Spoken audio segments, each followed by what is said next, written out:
Welcome, everyone. I'll tell you what, I'll give a formal introduction, but I have a little, let's not call it a test. Let's call it an assessment of knowledge.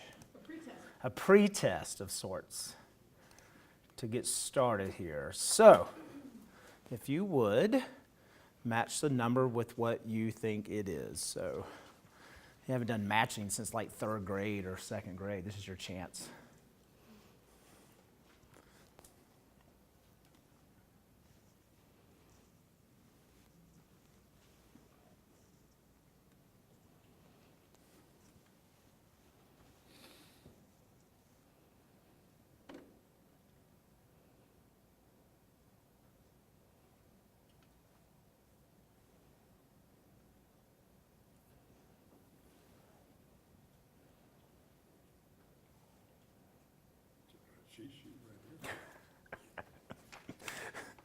No doubt.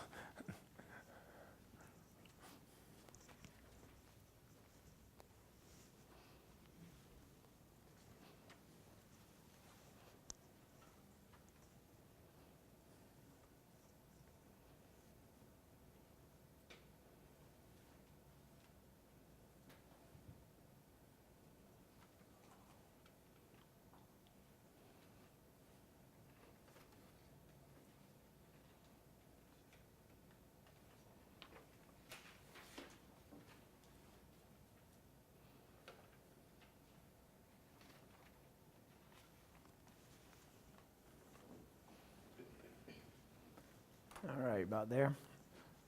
Okay. Good. All right. So my name is Michael Faust, and I'm the executive director of Gallatin Mental Health, which is a branch of Western Montana Mental Health here in Bozeman. Our headquarters, Western Montana Mental Health, is located in Missoula, and we serve about 3,000 individuals here in Gallatin Park and Madison County. So I was... Lift your mic, you're not getting the SP that you need. Sound pressure. I think this is for the recorder. Oh. Yeah, so can everybody hear me okay? All right, good, thanks. This is Mental Health Month, so it made a lot of sense for the Mental Health Center here to get behind a real push to begin some education as well as some interactive discussion. So today, what I'd like to do is not entertain a training, all right? So what's the difference between training and education? Oh, it's interactive, by the way. Forgot to tell you this. So if you think of training and education, what might be the difference?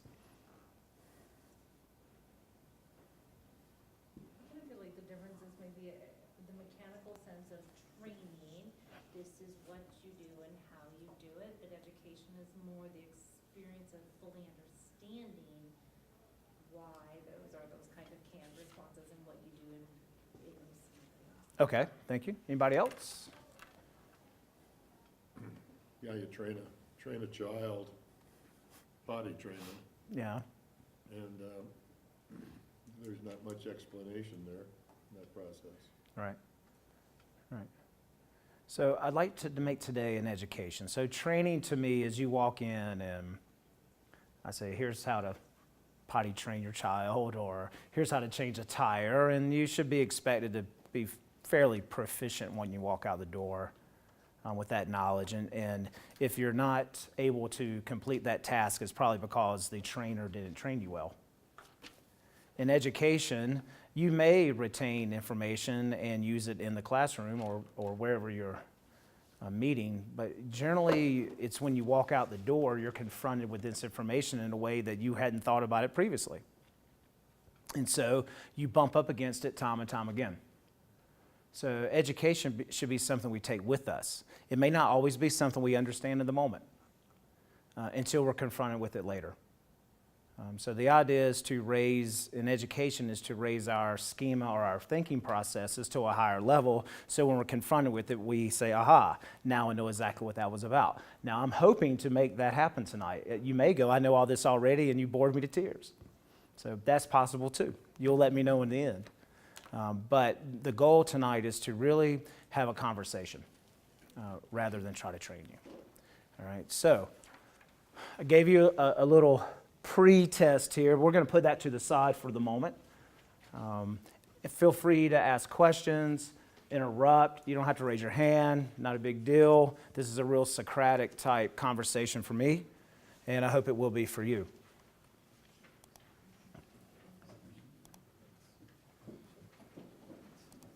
So, the title of our discussion tonight is Rethinking Healthcare, a case study on depression. I thought originally I would perform it would have mostly been a training on depression and anxiety, and I really think that people probably have enough understanding of that, or there's enough information floating around that you can find a lot of information on the web. So I didn't want to recreate the wheel. So I wanted to have a little different discussion because we have words floating around like integrated healthcare.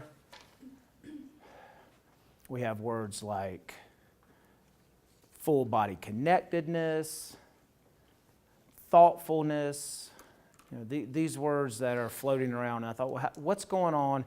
Why is it that we continue to have high numbers of depression in our society when we're able to raise so much money for other types of physical health conditions? Why is it that we still struggle with the conversation around mental health diagnosis?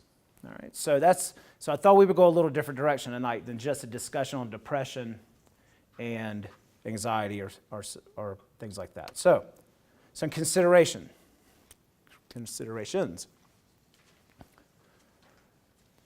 So for anybody who wants to chime in, do current models of healthcare implicitly promote mind and body segregation? What do you think? No?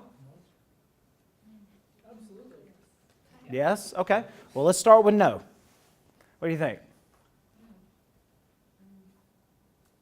So does our current model promote a connectedness between when you walk into a healthcare facility, do they say, how are you feeling emotionally and how is your body feeling? Or is it just we treat our body and our head separately? Yes, ma'am. Well, I would say in the allopathic world, that would be more true, but I have been more in the naturopathic world, and I think they integrated more, but the allopathic definitely.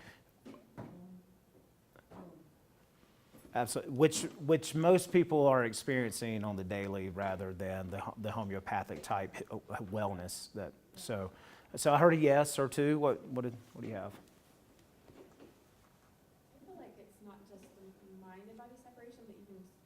Broken down into even particular body parts. You know, I go to this doctor for my foot and that doctor for my GI, and so Sure. It's very rare that I would ever get asked about my emotional state when I go to the foot doctor. Sure. Yeah. How is your foot injury affecting your mental health? Right. Although you can't walk, you can't run, you barely can get out of bed. That should have no impact on your mental health whatsoever. Right. You should be fine. You're good. All right. Yes. I think that today we're trying to mesh the two, but I also think it depends on the situation because, just being like a nursing student, I've seen, like for a full body assessment, people will ask, have you had any suicidal thoughts in the last 2 weeks? An open-ended question, or they'll say, you haven't had any suicidal thoughts, have you? Like almost persuading their answer. So I feel like it's kind of there, but... Or almost telling you to say no. Yeah, exactly. Yeah, right? Have you? No, never. I would never have those, right? Absolutely, because if I tell you yes, what are you going to do now? Yeah, that's a problem. That is kind of a concern, isn't it? I might have to actually do something I'm not sure if I'm qualified for, and who do I call if I do this assessment? Right? Yes, ma'am. I think a lot of it is based off of time constraints too.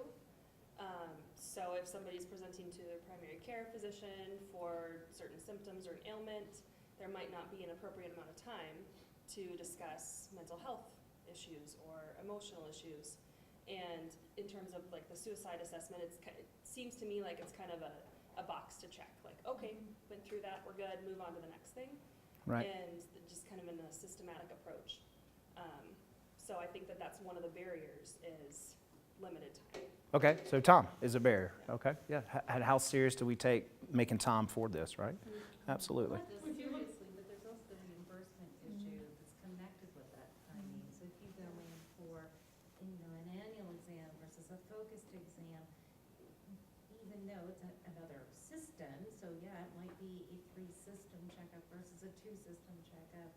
When you start talking about psychiatric issues of any variety, whether it's a, in the moment kind of a thing or a long-term kind of a thing, anybody that's ever worked in a doctor's office will clearly tell you if there's any indication that there's mental health or psych issues going on, you need to add a lot more time. Well, no, that's not necessarily billed in that sense of what they came in for and what diagnosis that they can mark on that. Or super bill that's being handed over to billing. Right. So asking how are you feeling could mean we have to do an hour more of discussion, right? Yeah, that can be scary for a provider. Yes. Well, if you just look at the way, who's in the hospital, just who has offices in the hospital. And it's possible that there's a psychiatrist or a psychologist with an office in the hospital, but there aren't very many of them. Sure. Good point. Yeah. Yes, sir. I think that culture has a lot to do with it. I think we've got two kind of divisions here in Montana. Just lift yourself up by the bootstraps, the Marlboro man, and there's no reason you can't fix this yourself. And it seems to be the fault of the will. Native Americans, on the other hand, they have more of a concept of mental illness being a physical thing. Yeah. And very, very tied into their spirituality, right? Yep. Yeah. So the two work together. So let's skip down to this. Thank you. Let's skip to the second one. So do we have a healthcare identity crisis? We call it health, but they're not integrated, right? That's right. So do we contradict ourselves then with how we legislate, make accessible, treat, and fund mental health wellness? And we don't even call it, we call everything else healthcare, but it's mental health wellness otherwise. So we even push mental health wellness to its own category, where I would argue that if your foot and your hand hurt, although they may send you to 2 different doctors, they never ask you if those 2 things are integrated. They're assumed that they're one, right? So how does this work? Does your head inform your body, or does your body inform your head? Doesn't matter. They're working in coordination, right? So how do we get there? It's a very good question. So there's this word integrated healthcare, and so for those that aren't 100% sure of the definition of that, I throw it up here. So integrated healthcare, this is kind of your definition. We'll come back to this a little later. But once you take a look at the definition, we can look at another consideration.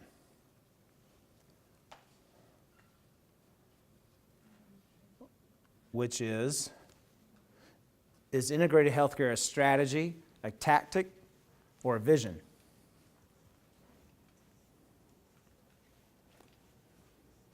It's a tactic that looks like a strategy.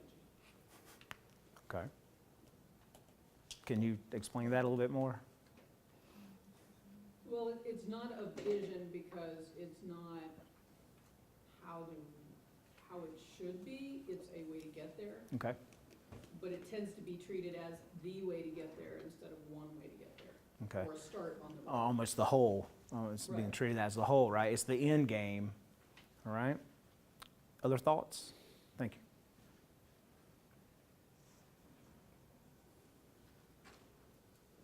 It seems to me that it's all free. Okay. Yeah, do you want to elaborate a bit, or that's your statement?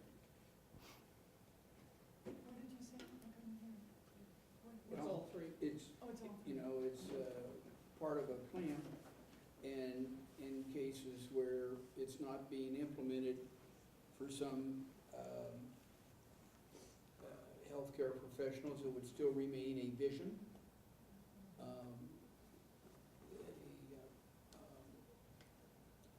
So,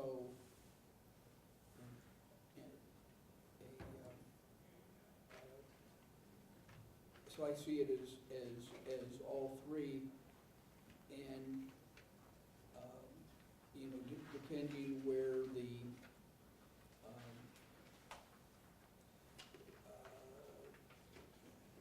you know, where,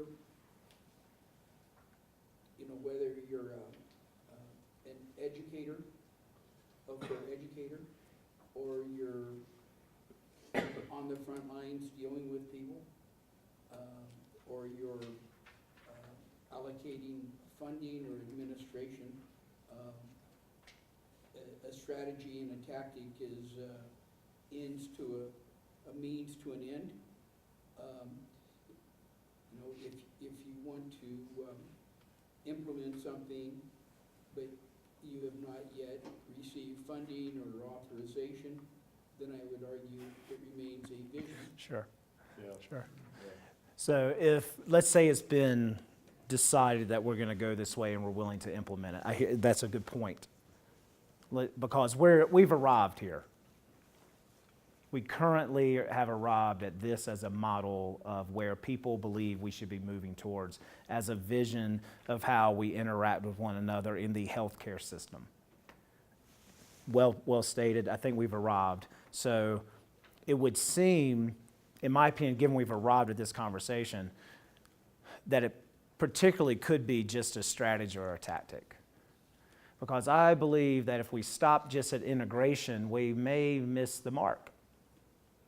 Because what lies beyond? Is there something beyond just integration? And if so, what do you think that would be called?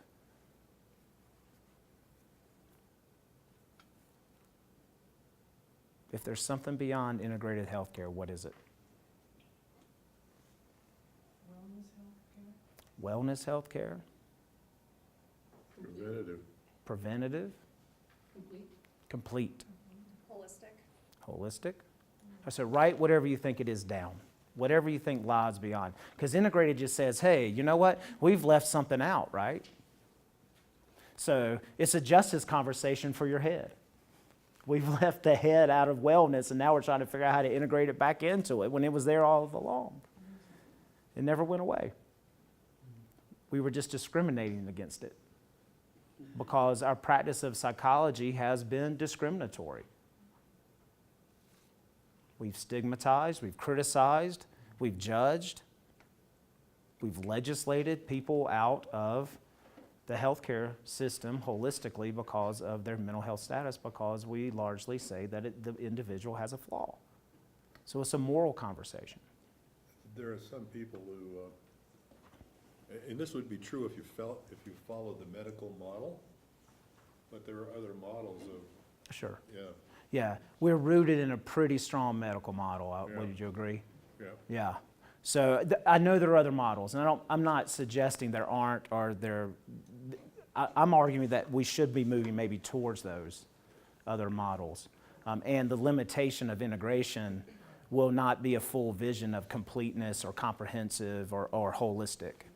And so I'm making at least making some form of stance to say if we don't start looking at how we're operating integration, which is important as a strategy, it may be short-sighted to get us to what lies beyond that as a vision.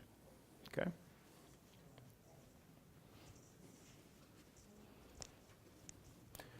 So I think a simple question to ask, you may want to write down is, let's say you control the world and all the resources, then you could write a simple sentence. I would like to create a health system that is what? And you fill in the blank. I would like to create a health system that is blank. And if you come to integrated, fine.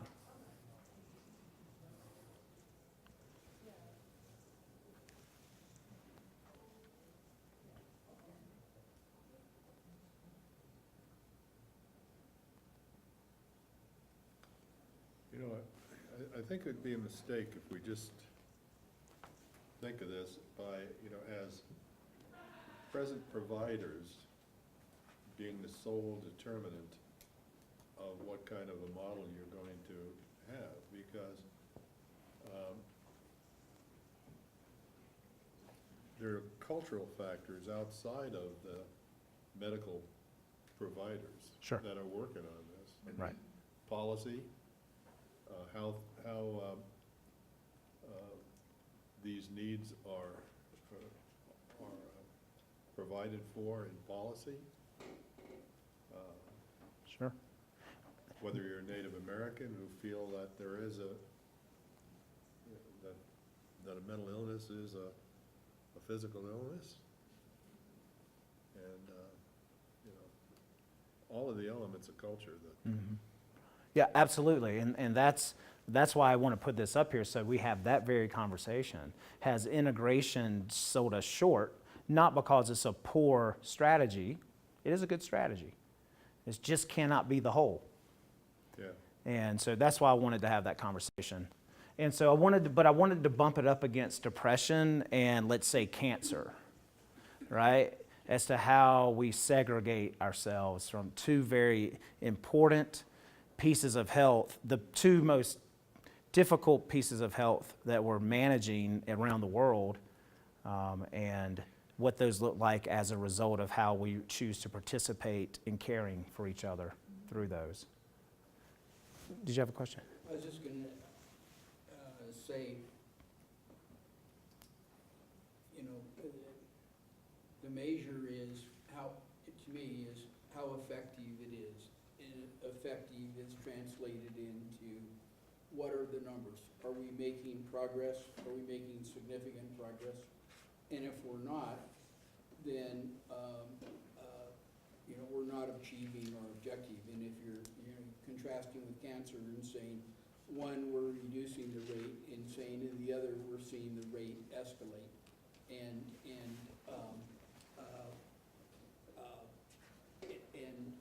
so, part of that relates to the integration, but I'd say the step beyond integration, going back to an earlier question you had, is really funding, and you've got to you have to allocate the resources, and you can say it's integrated, but if you don't put the funds, make the funds available, and then, if you will, and there's that word that I cannot think of this word, but it's the word that basically says, what are the numbers? Analytics, basically. Okay, Metrics or data. Metrics, thank you, Tom, metrics, what do the metrics look like? Sure. And say, let the metrics be our report card. Okay, great. That's a great segue. So let's look at the report card. Let's see how you did on your report card, because I gave you a pre-test. So, all right, let's see how y'all did. Right. So, on your pre-test, what did this number represent?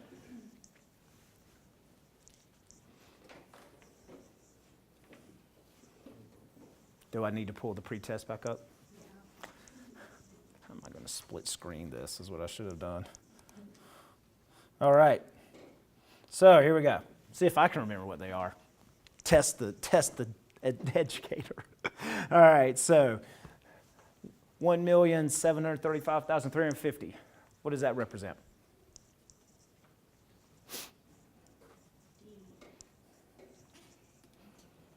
I think it's A.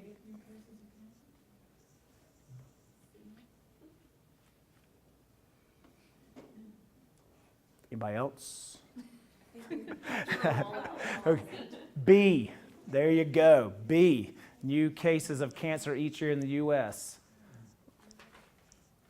All right, 1.7 million and counting.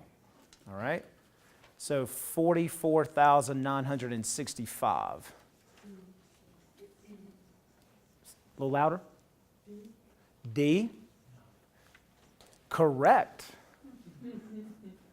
Correct. Yes, that's the number of suicides each year in the United States. 44,000, nearly 45,000 suicides each year. Right? Number 3. B, C. Nope, not C. How many people do we have in the United States? A, there you go. How many people do we have? Like About 300. 300 billion in the U.S. Million, 300 million, sorry, not billion. We be way big. So, and Yes. prevalence of depression is about 5%. Yeah. So 16 million people are diagnosed each year with Yeah. some form of Yeah. major depression. Yep. And nearly 45,000 of those people commit suicide. There are 1.7 million cases of cancer each year, and then we have about 600,000 deaths a year from that. Okay, so you have about a 1 in 3 chance of dying from cancer, and about 1 in 335 chances of having major depression and committing suicide. Okay, so let's dig into this a little bit more, because I think it's important when we start looking. So what does that mean really? Well, what we know is that since 1990, we've seen cancer deaths fall by 25%. It's pretty good. We'll talk about how we got there. What we know is that worldwide, though, we have 350 million and counting individuals suffering from depression, and 16 million here in the U.S. Women are more likely to be diagnosed. 20% of women will suffer from postpartum depression. We have 100,000 youth every year who suffer psychotic breaks because of depression. So these are some of the statistics that I didn't put up here, but just things you should know. We have a 13.9 per 100,000 people annual suicide rate in the United States. What do you think Montana is? almost double. It's close, almost. It's close to double. Well, it is double, really. Yeah, it is double. I apologize. Second in the nation now. Yeah, so it's double, roughly. Now, I put a trend chart in here for you. We're not going to go through this because for lack of time, but take a look at it. It's in your handout. But yes, Montana is about 25.6. Factors, what do you think?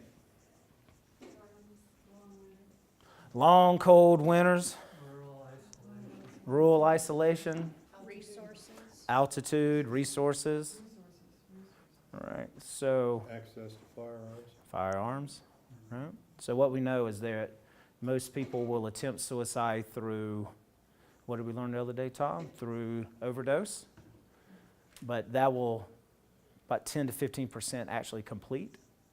But firearms are roughly about 10% of the individuals trying to complete suicide and about 90% effective.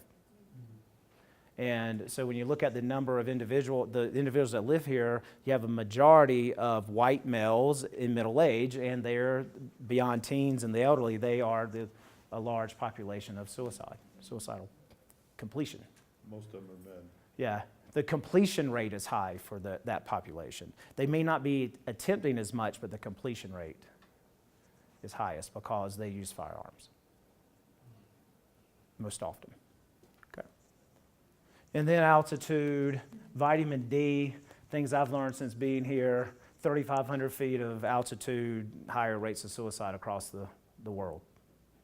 So, yeah, dopamine and serotonin levels. I cannot get into the biology of it because I will lead us all astray. But I do know that those are causal factors.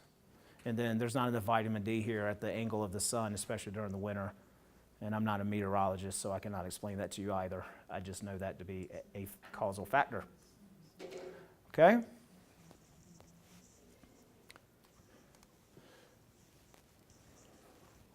So we have a $500 billion depression epidemic in the United States. Yes, ma'am. How do you factor in genetics, or when you talk about culture, or is there just, there is a genetic predisposition? We're gonna, you guys are hitting it right on the head, the whole thing, right? And I think it's a wonderful question, and we're gonna throw something up in a few minutes, and so we'll talk a little bit about that. and some of the reasons we can't answer that question very well. No, absolutely. So sometimes we can see something, but we're not sure if it's really there because it's hard to test for it, right? So when you're trying to convince someone to put millions or billions of dollars into genetic testing and it's just on a gut feeling, you're going to have something for me to give you $1 billion to do some research. And so we'll talk about that in a second. But so what we know is that, my notes are up here as well. So what we know is that people who are managing depression in their lives or regulating depression in their lives earn about $16,000 less than people who aren't. When you factor in Medicaid, Medicare, loss of wages, someone who's on disability, someone who receives a gas card because they're on disability, all of those factors, we have about $500 billion managing depression in this country with all of that. So we know it's a huge problem. This is what we were saying earlier, right? Is there a disconnect? Is there a contradiction between we say we care for people, we believe that depression exists, we want to treat those people, and then what do?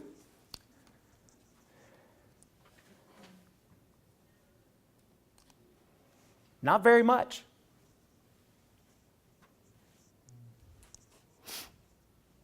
Most money that is spent and thought that goes into depression reduction is generally in service, is generally in service delivery, service access, and policy development. Very little research dollars. And what we know is when you look at the two, and this is largely depression dollars, but the National Institute of Health had a nice wealth of information for us. So we're looking at $500 billion spent since the Nixon administration when they decided to have a war on cancer. You had a war on everything when Nixon was around. So, You know, putting a Gallatin County face on depression, figuring about 70,000 people in the county, prevalence of 5%, that's 3,500 people sure, in Gallatin County that are suffering from depression. sure. Yep. It's a large number. It's the size of a small town. Yeah. We've put $20,000 for cancer research. We've put $20,000 in every person who's died of cancer in the past 40 years. $53 billion alone in 2014. I have no idea how much breast cancer awareness is raising. I mean, you can't say pink without thinking about breast cancer. Pharmaceutical industry spending about $36.8 billion on physical health, medical devices, biology, $31.1 billion. And then let's go over here to the whopping number that mental health is getting. $415 million spent in depression research compared to $53 billion. At the same time, No, that's since Nixon administration no. That was what was spent in a year. per year? Mm-hmm. Okay. Like this in the past couple years, and you're seeing in 2014 we're spending $53 billion in cancer research. Oh, that's per year as well. Oh yeah. That was 2014 alone was $53 billion. So we're not even coming close. That ratio is 250 to 1. Man, not even close. It's not even remotely close, but boy, we care, right? We're a society that says we believe people with mental illness should be cared for. We should find cures. And this is the number we put to it. I'm not saying money's the only answer. But what we do know is that you have to have funding to do the research. And there's reasons, we'll talk about that in a minute, but you cannot attract the best and the brightest minds to do something they're not going to get paid for, and there's more money to go into other research, so therefore they're not bringing it over with them. I love this other part. Past 5 years, 11 pharmaceutical companies producing drugs for brain disorders dropped by 50%, went from 267 projects in 2009 to 129 projects in 2014, and most of those are related to Alzheimer and dementia. They're not related to mental health. So mental health is taking the back seat. And we're working on things like access, right? We're putting dollars into access. Not a bad place to put it, but we need research because we don't know if there's a genetic component or not. We need to find out. There's some difficulties in that. Going even further, I see one of the big problems is the acquisition and retention of workforce. Sure. You're not going to attract people unless they are very altruistic Sure. into a vocation that doesn't pay enough to live. Absolutely, and as our society has been proven to have become more personally interested, we know that the jobs that pull individuals for social interest or social well-being or social good are actually not attracting individuals because we're more personally interested for income, right? Our own personal well-being. And so as a result, it would make sense that we see a reduction of that workforce, in that workforce. So why the disparity? Well, number one, advocacy. Like I mentioned, Nixon era, 1971. Sorry, this slide's a little small. I apologize. I thought her screen might be a little larger. Let me see if I can make it. Let me see if I can make it bigger. I don't know if I can. I think if you do the little icon 3 to the right of where it is, the little slideshow one, Yeah, let me just see. to the left of that. There we go. Would that work for you? That good? Sure. Okay. Better. Go. I was just testing your eyesight, Tom. Let me see here. So everybody had to do this when they're looking at the slide to see which eye was stronger. So we know in 1971 the war on cancer began to change the perception of what cancer actually was about and how it was looked at as society, because there was stigma attached to those individuals as well. I mean, I know growing up it was if you smoked you got cancer, or I can't remember, causal. If you worked in a plant you got cancer, but it was never genetic. You had to be doing something to have, contracted cancer. Genetics. We've not even examined this. We haven't begun to examine this. I'll show you in a minute some other information. Right here we have one major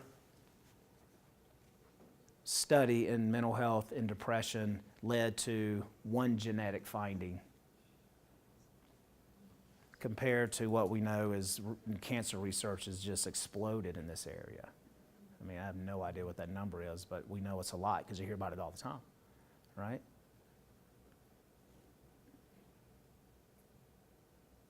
One of the struggles is that, or one of the for physical health, you can use animal studies. It's kind of hard to have a mouse be depressed. I did it in 1965. Did you? Yeah, a long time ago. How'd you do that? Well, I had a National Science Foundation grant, and I did some work on stress with China rats and implants into the central media of the hypothalamus. Right, and so what they find with stress, and this is why the mice are a little more challenging, is what they find is that under stress, so they have these human stressor tests, social defeat models they put mice up under, and you put a small mouse with a big mouse and they kind of get bullied and beat around, and so, but within 10 days they're right back to normal. So you don't have long-term depressive symptoms as a result, where in humans you may find causal factors to create a lifelong symptomology. So the stress can bring on some symptoms, but it's not sustained in mice. They put them through water stress tests and stuff like that. So but once you remove them from the stress, it's hard to continue the depressive symptoms, so it's hard to study long term. Unless you use electricity. So hopefully they'll figure out if they use electricity or whatever it is they need to use, but what we know right now, they haven't figured it out. No such thing as suicide in the mice social continuum. right? So, I just wanted to add one comment. yes, sir. Oops, sorry. When you're talking about funding, and I think of my daily mailbox and all the solicitations I get, you know, for funding for cancer and muscular dystrophy and heart and leukemia and many others. Sure. And actually, I receive 0, and I receive a lot. I mean, I'm sure that I receive 25 pounds of mail a month, and better than half of that, Yeah. not exaggerating, better half that is solicitations. Okay? 0 for mental health. The closest that comes to that is I might become aware, not through in my mailbox, but online, of maybe NAMI having a fundraiser. Okay. But that's it. All right. for me. All right. And that's probably not uncommon. And now I know to get some mailers out to your address. I'll send about 25 pounds of mail a month to you. So please leave your name and addresses, everyone, if you want to receive mail, because it's on its way. I thank you for that, though. No, it's so true, right? They have advocated and advocated and advocated and advocated. That's what they've done. And, you know, we had a wonderful discussion last night, and what families have been left to advocate for themselves and with some professionals, and that's it. And if you don't have some professionals behind it, and if you don't have family members behind it, you're pretty much not getting any kind of advocacy work in this area. All right, so points well made. Thank you. Circuit test. We weren't previously able to take cellular levels and models of the brain and then determine where those circuits were going. So we couldn't split things up previously. So even if you threw as much money as you wanted to it previously, we didn't even have the technology. So there's a lot to be said between the two. Probably the reason that the three things I mentioned about policy, access, and then service delivery probably gets most of the money currently, because we didn't have technology to be able to look into the cellular level of the brain in MRI scans and things like this, CAT scans, PET scans, to be able to see how body and mind were actually operating together. So we're just kind of catching up now. But, you know, and also, I mean, when you say policy, is it just policy and focus on what pharmaceuticals will work, or versus what would, dealing with depression without pharmaceuticals? Is it? None. Everybody's gonna I mean, you want saw, research because I hear there's you. no money if it's just exercise, yoga, and good food. What- There's no money in that. So- Yeah, you got that right. And so, you know, but yet I understand there is an arsenal of antidepressants out there, so the Sure. pharmaceutical industry is benefiting from depression. Oh, absolutely they are. They're just not 100% sure how it's, what it's, we have ideas. People with depression and cancer, it seems like there's a market there. Absolutely. Absolutely there is. And we've just not, the pharmaceutical companies will move when people decide they want to invest in it. Right? So until we decide that we have had enough of people not research, kind of like the cancer phenomena, right? People finally said enough with this. Let's get some money behind it. The pharmaceutical company said, no problem, I'll get in with that. So to ask them to put their own money out there for something that genetically they can't even prove yet, it's going to be a lot to ask. And yet, I'm not saying they shouldn't, I'm just saying they. you mentioned the word stress.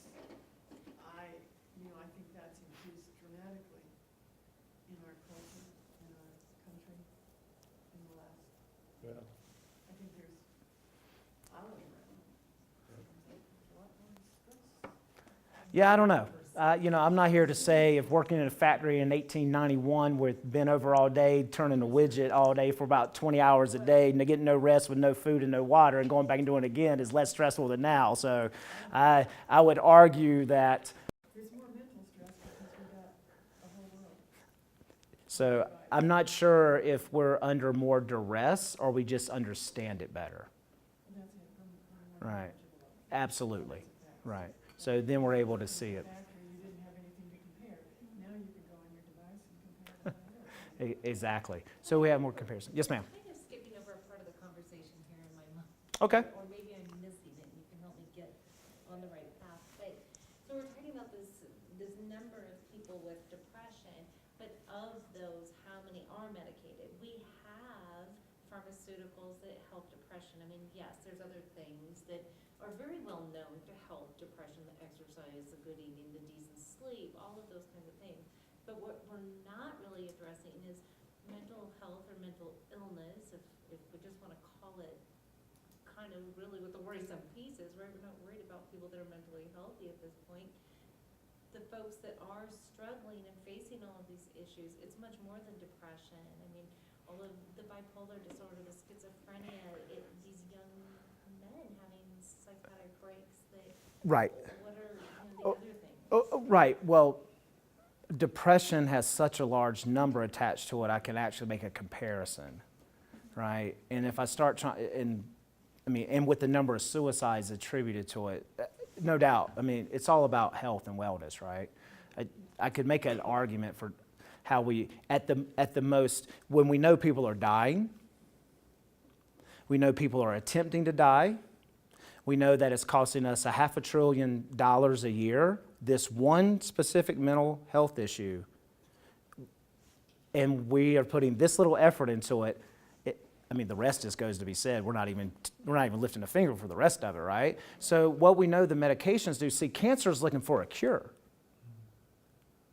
Our current medications with mental health issues is not a cure. It's symptom control, right? So they're looking at how do I work on symptom control in their medications. It's not a cure. They'd have to dig deeper to find a cure. And the use of depression as an example, depression and anxiety are the highest prevalence. Schizophrenia is about 1%, where depression is about 5%. And you made a good point. Mhm. How many of those are treated? And I'd have to pick it out of my ear, because if I recall, it would be less than half. Oh yeah, it's definitely less than half. Yeah. Yep. It's definitely less than half. It's probably about 40%. And then when you mix in, with self-medication, it becomes a lot worse. Well, and how many of those are treated effectively? Because they're different for different people. And Sure. you can go through multiple drugs before you find the one that works for your depression. And that assumes that you have the persistence and the insurance that allows you to do that, or Right. access to Sure. somebody who will stick with you and keep prescribing and not decide that it's all in your head. Absolutely. Yes, sir. One of the big factors here is the degree to which you can say somebody has depression. It's obvious when I had cancer 20 years ago, was successfully treated. I knew I had cancer. I knew what I had to do. I knew what it would cost, and fortunately, it worked. With depression, wow, that's really hard to measure. Sure. So you go to a doctor, and the doctor says, well, tell me about how you feel. That could take hours. Yep. And then for the doctor to say, well, here's what we'll try first, it's wide open. It's very hard to define. Absolutely, and that's why beginning with integration as a strategy is a smart thing to do. Let's at least make sure let's putting the right amount of time invested in case someone does say I am having, or at least I have someone else for them to see in the immediacy if necessary, right? So integration as a strategy is important. It's just not completion. But it is a smart thing to start, because then we start to say we need to prepare for this much time. And you know what? Maybe they don't say they're depressed. Maybe they don't say they're having, okay, fine then. How are you taking care of your mental health? How are you taking care of your brain? Let's have an education session. All right, so then I educated for 30 minutes and you weren't telling me all your life problems because you're not feeling them. Fine, so be it. But what's wrong with checking in? We've just dropped the ball on everything and just move people along, and that's another piece that we have to talk about, and we're going to. But thank you for that. Yes. Oh, I actually have a clicker. Forgot about that. Look at that modern technology. Now I have to make it smaller again. Okay, so we talked about integrated healthcare. Some people call it interprofessional healthcare, and really it's an approach characterized by a high degree of collaboration, communication among health professionals. It's really taking a biopsychosocial look and social needs of a patient or client or consumer, whatever you like to call them. So as a result, it's integrated. You may have as a psychologist working with the physical health doctor to come up with a plan that best fits that individual's needs, hopefully more holistically.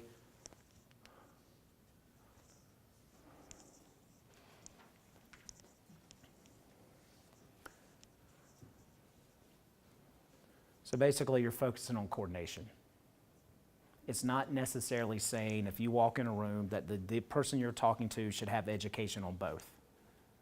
It's pretty much just saying, oh, we assessed you, now go over there.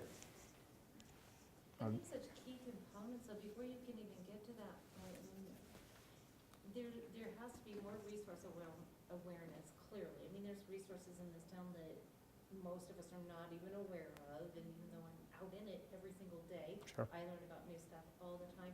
But really that destigmatizing mental illness until we can get there, because even if, you know, and I think Montana men are really kind of a perfect example of, yes, even if you present them with the resources, and that's not, I'm not trying to say every Montana man, but even if resources are presented and they have the full buffet in front of them, there's a good chance with the stigmatism that goes along with mental health and all of that Marlboro man attitude, the tough guy thing, they're not going to accept that. Good, don't say I've got mental illness. You know, I mean, they're going to be looking the other way and getting away from that. So even if you have this great provider, until we can get rid of a lot of that stigma, even if as their providers are asking the right questions and trying to engage them, if it's shameful, Right. they're not going to. Well, and you know, that's a wonderful conversation, and it's a deeper conversation that goes into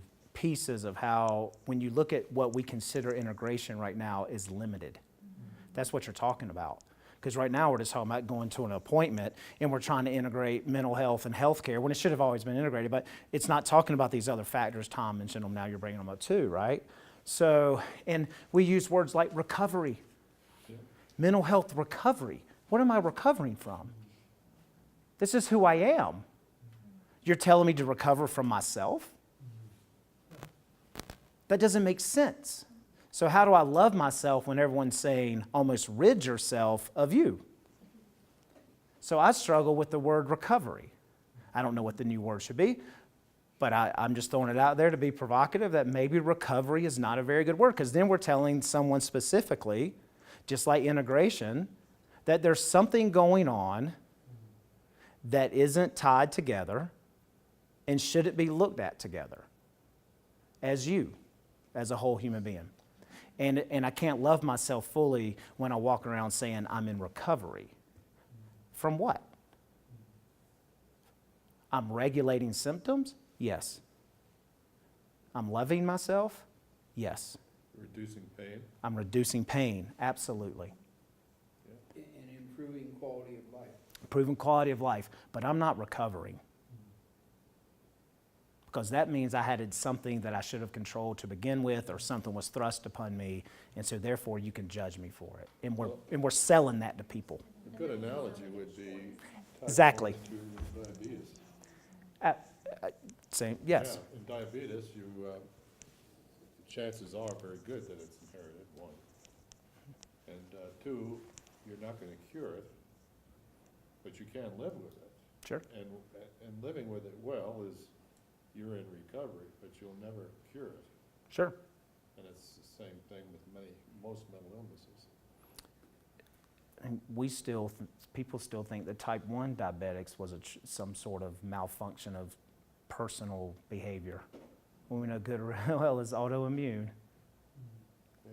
And we still haven't even figured that out, and people have it, and we know it has nothing to do with an individual's choice. Proven, and people still won't believe it, right? So we challenge ourselves with the words we use. And that's not judgment on my end to say that, you know, these were the words we knew. This was the language we knew. But we're smarter. Well, I don't know if we're smarter. We're more aware currently. We have more research currently. We're further along down the road to at least understand that we need to begin changing language. If it's stigma reduction, that's fine. But let's just call it, can we love ourselves a little bit more? So that would be the case. So we should be teaching our Marlboro men of Montana, which I'm thinking that there's a few of those in Georgia and North Carolina too. I'm not sure how y'all got the market on that, but okay, so be it. They wouldn't show up either. So we have to do what? We teach our young men and young women, but if we're going to be Marlboro men, I was going to make a joke, but I'm passing that. I was going to say I met a few Marlboro women, but that's all right. But teach them to love themselves. And every time we even say Montana has a state full of Marlboro men, we've actually just told our kids how to behave without even telling them how to behave. You've just created a discourse about what I'm supposed to believe about myself, and it was never written down, it was never read, it was just picked up and embraced through discourse. And in families, discourse is more powerful than probably what is said. That's how you learn culture in a family. More powerful than what? Than actual interpersonal conversation. Discourse is, meaning you create a culture in your family and you don't even have to tell the rules anymore. You never even had to say it. Well, this is what we do, and that's called discourse. It's powerful in a family. I mean, I'm sure you didn't do things in your family growing up because your mama didn't say not do it, but you knew what was going to happen, and the rule was never laid out for you. Right? So we're saying things about how tough we are and you know, all this stuff, and we keep repeating, it becomes a narrative. It becomes a dominant narrative, and we didn't even know it. You're saying it in a way that isn't representing that as a positive characteristic. Right, exactly. So let's be so then let's be honest. We don't even. So I'll be provocative. Let's not say that. What can we say in return? What can we actually say that would create a different level of discourse? Which would be what? Our men here don't seem to care enough about themselves to love themselves fully. They're scared to say how they feel. But what we do is we mask it with masculinity. So if we want to have a real conversation, then say men here and other places in general are struggling to love themselves enough to say how they should care for themselves. People in general, right. But teach our kids, right? Teach your kids. Talk about love, talk about care, talk about wellness, right? Change it from the other narrative. So I'd suggest start a new narrative rather than trying to stop being independent. Start something else. Start self-love or what. I know it sounds like a Beatles song up here now, but I mean, that's what we should be trying to start. But no, wonderful conversation though. And that's what this is about. You know, that's why we're doing this, right? So you're saying there has to be a culture shift? Absolutely. Yeah. And it's not by stopping something. You don't stop stigma. What do you start? Start talking about it. Start talking about it, and you start what? Improving compassion. You never create a mindset change or paradigm shift through stopping something. Because then you just wind up at a dead end. So, HIPAA, while well-intentioned, surely stops discourse in some families. we have had that conversation very, not too long ago. But, so we have some laws that make it difficult and challenge us to find other ways of talking about it, absolutely. And it comes with all kinds of beautiful, wonderful things, and it comes with all kinds of warts as well. And we're having, this is what I love about what we're doing, is we're just having really what? A debate. HIPAA was a debate. A social debate about how we're supposed to treat each other because we hadn't been doing such a good job of it before.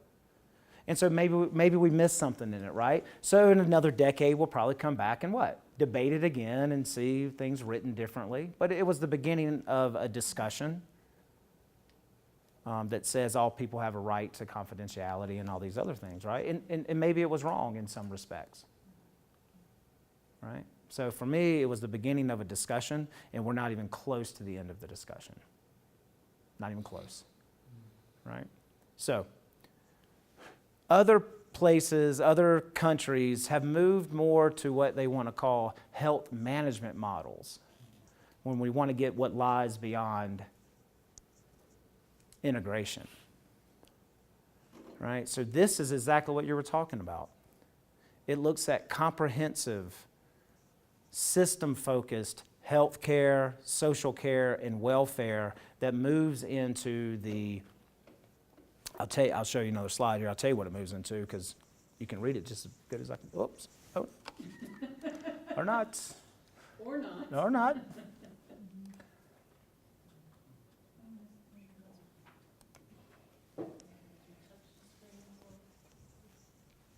This screen. There we go. Just went to sleep for a second. Thank you. See if I can make this a little bit larger.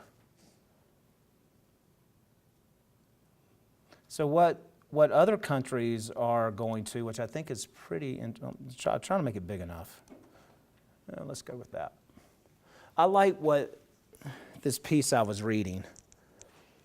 I mean, what's in, just in transparency, my background so much with family and child, that adult mental health is something I'm really learning about. I mean, more and more, right? And this was just a wonderful topic when I started reading it about this accountable community organizations, accountability. Then I was like, wow, that's a wonderful conversation for me, because philosophically I would ask you, what's the difference between responsibility and accountability? So I'm going to ask. What's the difference between responsibility and accountability? Results? I think accountability to me really means to do ownership of it, or responsibility. I may be responsible to other people and the things that I need to do with or for them, but that accountability means I really own that piece of it. We'll come back to that. See, I'm the other way around. Accountability is other people keeping an eye on me. Responsibility is I'm keeping an eye on myself. Okay. Anybody else? Yes, sir. To me, responsibility is, as a student, I'm given the responsibility to do the material. Accountability is report card. Okay. Seeing what you did. All right. A measurement of responsibility. Accountability is a measurement of responsibility. I don't know. Yeah, I love it though. Nobody's probably even asked. I mean, we use it all the time. Responsibility, accountability, these words, and we almost use them as if they're the same, and they're not even remotely the same. I always think about, I have to go back to Mama, Mama says, now be responsible for your little brother, be responsible for cleaning up your room, be responsible for taking care of the yard, right? Be responsible for, picking up your trash behind you. Be responsible, be responsible. Responsibility is what you're told to be. Everybody's telling you to do something. Be responsible, be responsible, be responsible. So you're set with a cultural norm that you choose to follow or not follow, right? Accountability says, when I get to make my own choice and Mama's not around, what will I hold myself to? And I am accountable to continue owning it, even though Mama's not around to tell me to be responsible. To me, accountability transcends responsibility. And we teach ourselves responsibility and not accountability. We don't even talk about the word ownership. We talk about the word commitment. And the word commitment is not an ownership language. It just means I showed up, and it's probably I showed up because I was being responsible and I wanted to be good or nice. It wasn't because I owned it and it was a part of who I am as an identity. And that's the debate we're having around mental health. Are we willing to own it's part of who we are, it's part of who our neighbors are, and I'm okay, am I going to be okay with it and not just be responsible to taxing some money to it, giving a little to the charitable 25 pounds of mail you get? Or am I going to show up and participate when we need to talk about it, like you did tonight? Am I going to stand up for people against people who suggest stigma-oriented beliefs? These are the things that we need to do to take ownership, because ownership is laden with personal identity, self-efficacy, and something that we feel so comfortable with that we won't let go of it. That's how you create ownership. Commitment just says, I'll show up and make a bunch of burgers and I really don't care how they taste. Right? Don't you think the more we talk about it openly, there's less stigmatism? We had a wonderful conversation last night about this. Talk about it, it's like they'll talk about every disease, but it's depression is the, Yeah, we had a wonderful conversation about this last night, and it was bringing conversation to, and sometimes it wasn't comfortable. But we're not going to be comfortable in this conversation. If we own something, then we'll work through the discomfort of it, and we'll still care about each other. We won't tear each other apart, and we'll still love each other in the day and recognize we're still growing as an experiment of how we're going to treat each other. And mental health is the largest health care crisis we have in this world. And needless to say, depression being the number one on that list. And as a result, we're debating on how we're supposed to treat each other because it's a civil rights issue. It's not a mental health issue. I want to add one other word. When you talk about accountability, I think of moral compass. And I think about leadership, and I think about leadership obviously starts at the very top in our political system, our economic system, our leaders. And we want to look up to our moral leaders. Unfortunately, our country, I think not everyone in the room might agree with me, but our country is in a situation where in moral decline. And part of that stems from the leadership. And I'm not here to criticize our president or any other particular leader. I'm just saying it seems to be a pattern right now in our country, and more so in the Western world perhaps than in the Eastern world or in, say, Sure. some other cultures. So not to dig down to that too far. So when I think about what we're trying to achieve in this conversation, I try to go, I kind of use the word transcend again, but not to overuse it, I apologize. I try to go to a place that's higher than leadership, and that's stewardship. And if you take accountability for you and the things around you, and you care for it and you own it, then you're going to show up with if it's moral compass you want to, whatever words you want to use, you're going to show up in a way that you're owning your neighbor just as much. It's in the golden rule of treat other people how you would have them treat you is probably a falsity. You should treat all people the way they should be treated and deserve to be treated regardless of how you feel. Because some days I don't feel like treating people very nice, and they can treat me mean, and I'm cool with that. But they don't deserve it in return. So we've taught this golden rule that has a flaw in it. But yes, if we would teach stewardship and accountability, then we can get to character. If we're potent in how we stick to accountability, we can take moral reasoning with moral potency, which leads to ownership, and we get to character. And that's really what you're talking about. So we're measuring our character right now in this conversation. As a country, as a community, as a neighborhood, what is our character, and are we contradicting that by how we treat each other? And that's really the moral conversation. I didn't really want to go down that path, but thank you for allowing me to. It just thrills my heart. I have pretty strong feelings on the subject, so it's kind of like hard to know where to start, but, it's a great idea, this idea of taking ownership and, taking care of mental health and, but unfortunately, this is a small group, and I feel like in our community, it's barely tolerated. And, I see stigma coming from within the healthcare system, and as a nursing student, I hear it from my instructors, unfortunately. So it's pretty upsetting. Sure. And I just don't even know where to begin. And I'm glad that people are having conversations, but I just don't. I have a little visualization exercise that might help you with that, right? Because we have to grow, right? And growth is and that's what I said. Remember, I said moral potency, right? When you have to take ownership of something to begin with. You have to own it, and then you have to develop efficacy and belief around that ownership, and then you can have courage. Until we own it, it doesn't matter what you do on the back end. It doesn't matter how much courage you have, because you don't believe it anyway. And we're only going to do things we believe in, right? So I got a little exercise that might help us. And I just want to add, part of why I say that I don't think, individuals with like mental illness are very tolerated in this community is because of that issue of access. Like you say that there's being money for them to access, really?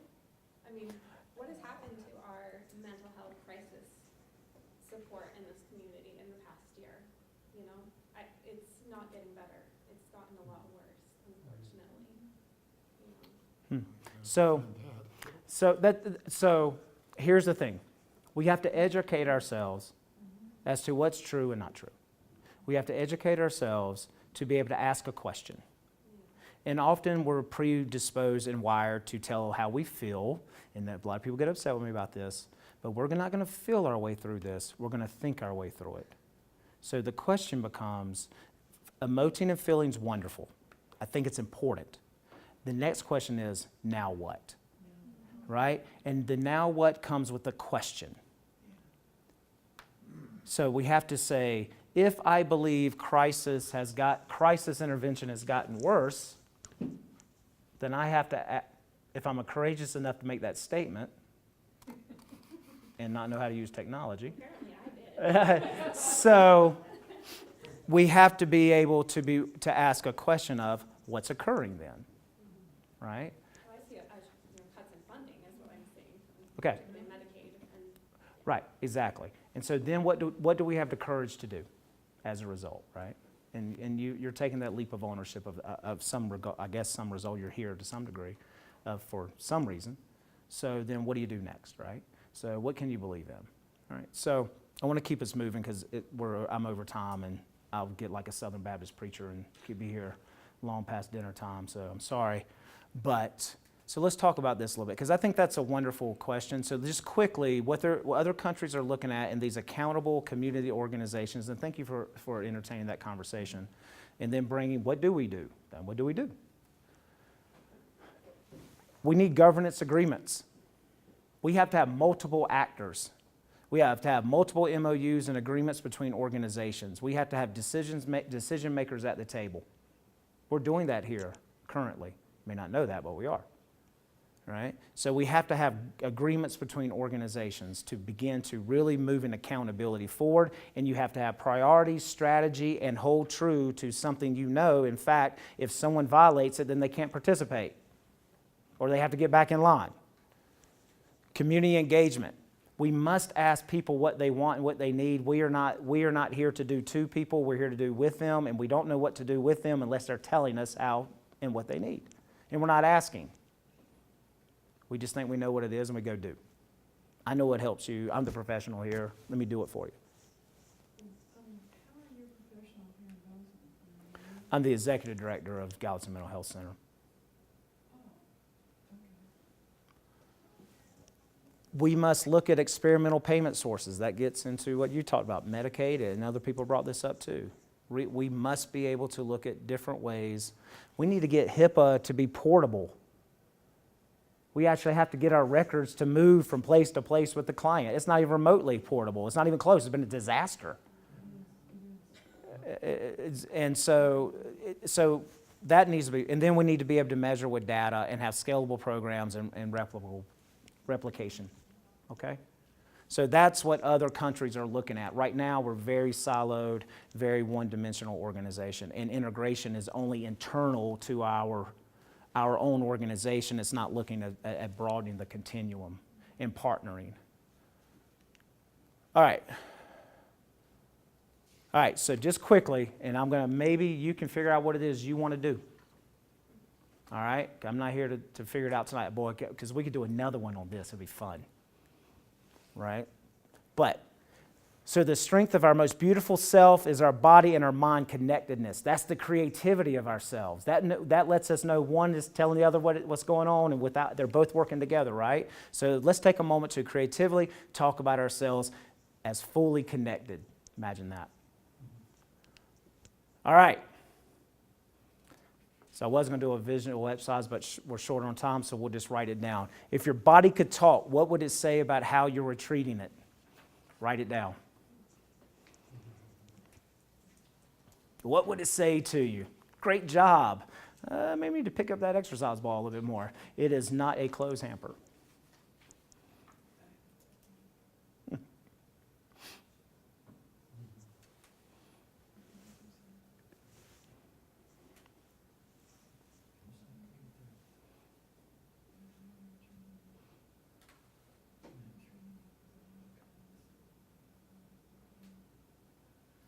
You got it?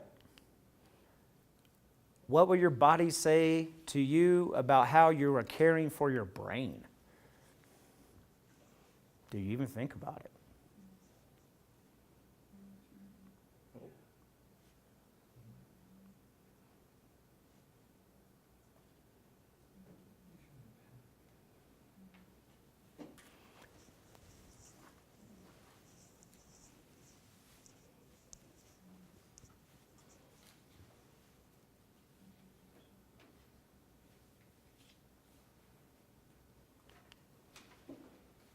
Okay. I think this gets into a little bit what you're talking about, and if you use it in a little different way.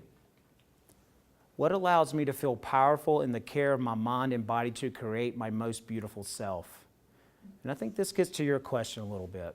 If I'm my most beautiful self because I'm discouraged or I'm frustrated by what I'm seeing in front of me in a classroom, then what is my step of growth to find that place I want to be as a vision of who I am? And what's the first step I have to take towards that? So what allows you to feel most powerful in the care of your mind and body to create your most beautiful self? What is it? When do you feel the most powerful?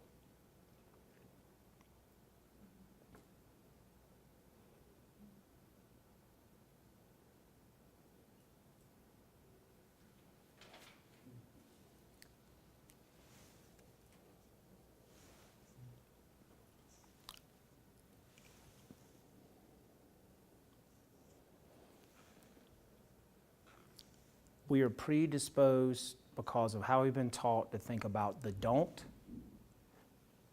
do this. This is about telling yourself to start being powerful, because we don't have 1 million people in this room. We don't have 30 people in this room. We have ourselves and a handful of others. But if we begin to do what we're supposed to do and what we believe for ourselves as our most powerful selves and start that rather than stopping, then I think you'll bring 10 people along. And those 10 will bring 100. If we have the courage to do it and grow in that direction. But we have to start with when we feel the most powerful, and we have to live to that power every day. Okay? Which is not easy.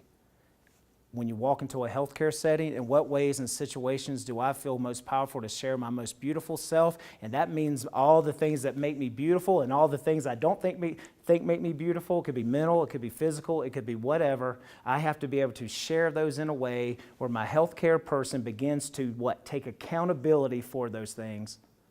I can't just walk in there and play along with them. I have to walk in there and say, you're not attending to me. I need more of your time, and I demand it, or I will find somewhere else to go. That's my part of my most powerful self, potentially. So it starts with us. Right? So what is it, in what ways and situations do I feel most powerful to share my most beautiful self when I visit the healthcare appointment? Write that down.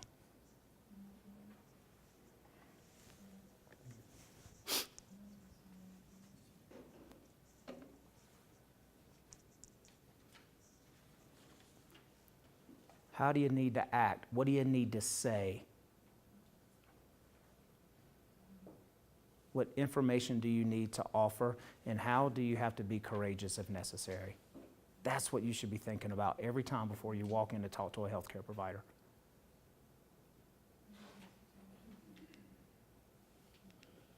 And then lastly, this little sentence right here. I want to create blank and blank in the area of health, and that doesn't just mean physical, that means wholeness, to achieve my most beautiful self. What will you do?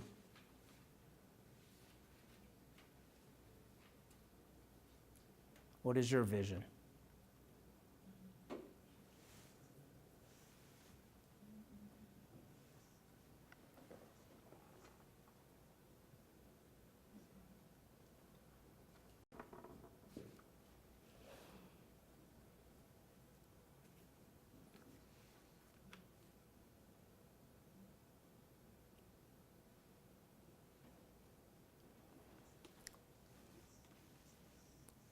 Keeping in mind that movement and transformation starts from you, and if you have this vision, then you'll manifest the people who will hold it with you strongly, and you'll start the conversation, and from there you'll start your movement. And the people who try to distract from that, they can still be around, but you can't involve your whole self in them because it's as fragile.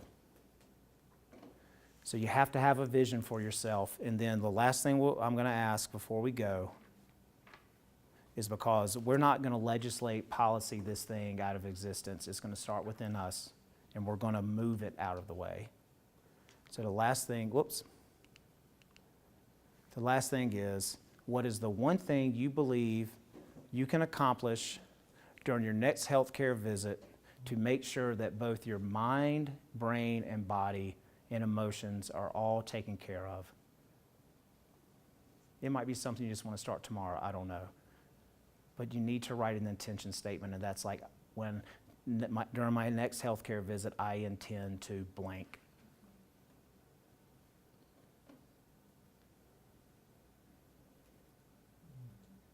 To be my most beautiful self.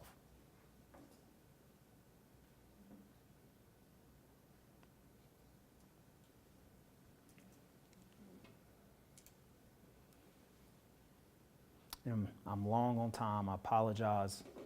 Held you over. Many apologies for that.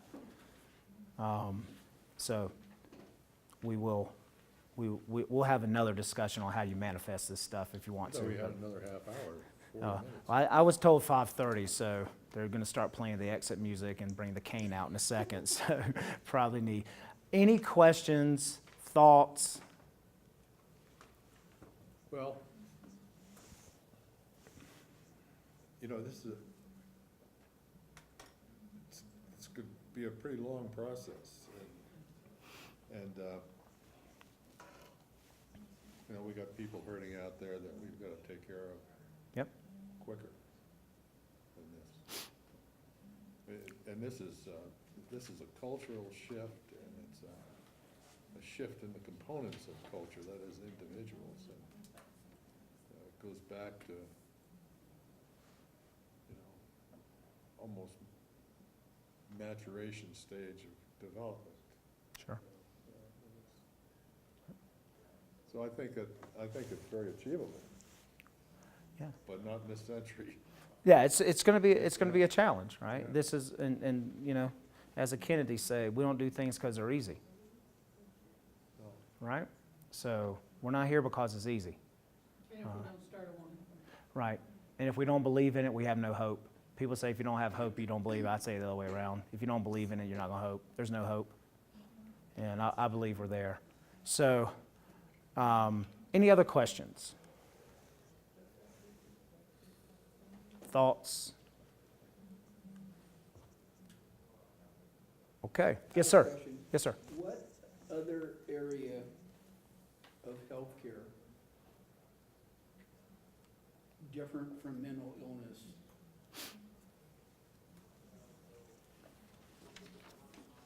do people have such a reluctance to go and we'll just say, get help? Sexual diseases. Pardon me? Sexual diseases. STDs. STDs, Yep. HIV, AIDS, social disease. I mean, I have nurses in here. They can tell much better than I can about this stuff, so they can answer that much better than I can. But we know that sexually transmitted diseases come with terrible stigma, and we've defunded those programs as well. We've come a long ways in some regards, but not nearly far enough. And then that plays into mental health, right?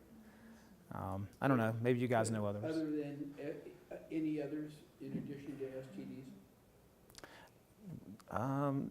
I'm just drawing a blank. I should know more about this. Substance abuse. Substance abuse. Yeah, substance abuse, absolutely.